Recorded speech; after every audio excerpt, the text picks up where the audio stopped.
multidão também que está ali. Mas Jesus olha a multidão e Jesus deve ter dito: esse povo precisa de um alimento que não pereça. E essa é a missão de vocês: dar um alimento que não pereça. Essa é a nossa tarefa: alimentar a humanidade com a palavra de Deus, com a verdade de Deus. E chama os discípulos para próximo de si, e Jesus começou a ensiná-los aqui. Ensinar quem? Aos discípulos. Informar, catequizar os discípulos. Aí começa: felizes os pobres em espírito, porque deles é o reino do céu. Então é uma condição. As bem-aventuranças são condições para o seguimento de Jesus. Então, como deve ser o discípulo de Jesus? Deve ser uma pessoa pobre em espírito, e nunca pobre de espírito. Às vezes as pessoas atropelam na pregação, porque a preposição tem um poder muito grande na linguagem, né? Pobre em é diferente de pobre de, né? Pobre em espírito quer dizer contrário de ganancioso, é o contrário de ganância. Pobre de espírito é a pessoa mesquinha, percebe? Então, pobre de espírito é o contrário de pobre em espírito, aqui na gramática bíblica. Também no português essa diferença se faz ver quando lemos o texto. Então, Jesus está dizendo que seus seguidores não devem ser gananciosos, não devem ser mesquinhos. Seus seguidores devem viver, claro, deste mundo, beneficiando-se daquilo que o Senhor criou e nos deu. A natureza e todos os bens da criação nos pertencem, o Senhor nos deu, para que desfrutemos desses bens, mas não os depredemos, porque as gerações futuras também têm direito, a elas também pertencem esses bens. Por isso que é sempre escandaloso quando uma pessoa religiosa, um seguidor de Jesus, se mostra mercenário. Ele vai fazer uma crítica dura aos mercenários mais à frente. Não sei se vai dar tempo de fazer isso hoje, mas lendo os evangelhos, Jesus critica o mercenário.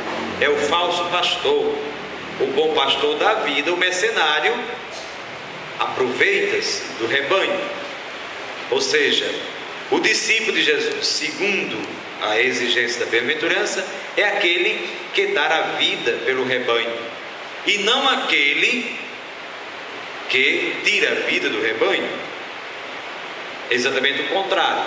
Então, o discípulo, a comunidade de fé da qual ele pertence, ou a qual ele pertence, essa comunidade está a serviço, ou o ministério que ele assume está a serviço dos outros, do rebanho, e não o rebanho a serviço do pastor. Mas olha como isso é o diferencial. Qual é o bom pastor? Está a serviço do rebanho. Quando o rebanho está a serviço do pastor, está errado. Quem deve morrer pelo rebanho? O pastor, e não as ovelhas morrer para dar vida ao pastor. Jesus realmente muda a mentalidade do discipulado, do semestre na época de Jesus. Na época de Jesus, os discípulos morriam pelo mestre, dava vida pelo meu mestre, faço tudo pelo meu mestre. Jesus disse: mas esse não é o verdadeiro mestre. O verdadeiro pastor é aquele que morre pelo rebanho. Ele inverte não, coloca o ponto nos is. A verdade é essa: quem deve padecer é o pastor, quem vai à frente é o pastor. Quem deve enfrentar o lobo, vai à frente com o cajado, é o pastor. Dom Francisco, de saudosa memória, advogado da Engazeira, dizia assim: você sabe qual é a diferença entre o pastor e o vaqueiro? Pois é, eu digo a vocês que os discípulos de Jesus devem ser pastores e não vaqueiros. Pai de família deve ser pastor e não vaqueiro. O pastor vai à frente com o cajado, para quê? Afastar o lobo. Também vê onde tem um buraco para não deixar as ovelhas caírem. Vai na frente. E o vaqueiro vai onde? Com o que na mão? Para quê? É uma diferença muito grande. Não tem nenhum momento de Jesus agindo como vaqueiro, é sempre como pastor. Mesmo no momento que ele foi assim radical lá no templo, ou duro na resposta ao discípulo, era porque era pastor, corrigir para poder a pessoa acertar. Mas Jesus, a atitude de dar do rebanho ou impor ao rebanho o caminho, não faz parte do ministério de Jesus, não deve também fazer ministério, parte do ministério da igreja. Depois Jesus diz: felizes os aflitos, porque serão consolados. A aflição, os aflitos aqui está falando para os discípulos, está dizendo que os discípulos vão sofrer aflições por causa do reino, por causa da fidelidade, por causa do testemunho. Mas essa aflição, ela é bendita, ela engrandece o discípulo. Tomar uma posição em favor da verdade, da justiça, ele custe muito, essa aflição, ela é bendita. A aflição que é fruto da nossa fidelidade a Ele. Você entender assim, ou a gente lê a Bíblia em relação a Cristo, ou vai dizer muitas coisas que a Bíblia não quer dizer. Bem-aventurados os aflitos, porque serão consolados. Para quem ele está falando? Para os seus discípulos. Então, a aflição desses, por causa da fidelidade a Ele, é uma bem-aventurança. São benditos por esta causa.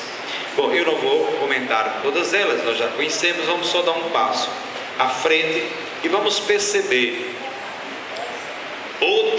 a grande exigência do discipulado de Jesus. O que Jesus exige de cada um de nós? Finalzinho do capítulo 5, versículo 43. Diz Jesus: vocês ouviram o que foi dito, ame o seu próximo, odeie o seu inimigo. Eu, porém, lhes digo, ame os vossos inimigos e reze por aqueles que vos perseguem.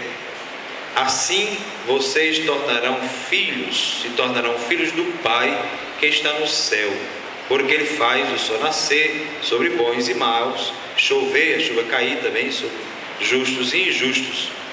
Olha lá, sem dúvida, esse é o grande diferencial. Amar a quem nos ama, vai dizer Jesus, que sacrifício tem nisso? Agora, amar quem não nos ama, fazer o bem a quem nos fez o mal, rezar por quem e abençoar quem nos amaldiçoa, essa é a grande novidade. Por isso que é um amor exigente. O seguimento de Jesus Cristo é um amor exigente. Mas vocês experimentam também este amor como pai ou como mãe, às vezes quando tem que serem duros com os filhos, né? E tem que ser mesmo. Amor e autoridade, acho que é o binômio que deve combinar, né, o exercício do ministério de todos nós, da paternidade, mas ainda tem que amar, mas não pode perder a autoridade, porque isso faz a diferença. Ajuda o filho a perceber os limites. O amor, o limite, né, é importante.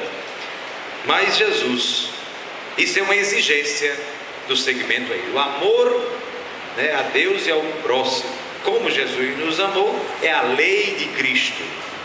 Se é a lei de Cristo, é a lei dos seus discípulos. É a lei que nós devemos seguir. Tem um livro, um calhamaço assim, meu grande, primeiro livro do grande teólogo Bernardo Henrique, que é exatamente esse o título, a lei de Cristo. Aí nos ajuda a dar um passo grande e superando, né, essa ruma de norma, a gente cria um bocado de coisinha que às vezes algema o Espírito Santo, ou nós nos algemamos e não conseguimos, né, nos abrir ao Espírito Santo. Mas a lei é essa, a lei do discípulo e da discípula de Jesus é a lei do amor. Agora é interessante que Jesus supera uma coisa, não sei se vocês percebem na leitura bíblica, há sempre uma afirmação, amar ao outro assim como a nós mesmos. Mas Jesus não diz isso. Como é que Jesus diz? Amar a Deus e ao próximo, amar uns aos outros como eu vos amei. Quem é o critério desta lei é Ele. O critério de amor perfeito é Ele. Então Ele é o critério, então eu tenho que olhar para Ele. Então Ele é o modelo. As outras pessoas nos ajudam, nos inspiram, mas é Ele o modelo. Não é amar o outro como amo a mim mesmo. Para que eu não ame bem a mim mesmo, nós também não conseguimos amar, né, perfeitamente a nós mesmos. Quando exageramos é egoísmo mesmo, é narcisismo mesmo, é um problema, né? Então Ele é o critério do amor verdadeiro. Essa é a grande exigência do seguimento a Ele. Olhemos agora no capítulo 6, eu vou só até o capítulo 7, a gente encerra. Olha lá o que é que Jesus nos pede. Nos pede superar a injustiça e a hipocrisia. Quem é que vai nos fazer superar a injustiça e a hipocrisia? É a vivência, Ele. É amando e semelhantemente amando os outros, como Ele nos amou. Superar a injustiça, superar as hipocrisias. Olhe, não é isso que tem que ser rasgado. O profeta Joel diz: rasgai não vossas roupas, mas o vosso coração. Lembra na quarta-feira de cinza, exatamente esse texto do profeta Joel? Então rasgar o coração é exatamente isso. Superar as injustiças, as hipocrisias, né? Às vezes exigimos dos outros aquilo que não exigimos de nós mesmos. Ou devemos, né? O certo é que sejamos exigentes demais conosco e sejamos compassivos com os outros. Você já pensou, se Jesus fosse exigir dos seus discípulos que eles fossem, né, tivessem as mesmas atitudes que Ele, não tinha ficado ninguém, tinha sido impossível o seguimento a Ele. Mas Ele é tolerante, Ele espera, Ele motiva os discípulos para dar passos. Como é importante na nossa vida espiritual sermos motivados para dar um passo avante na nossa vida. A gente percebe que é uma dimensão da nossa vida que anda meio capenga. Encontrar alguém que nos motive a dar um passo à frente. Como é gostoso você celebrar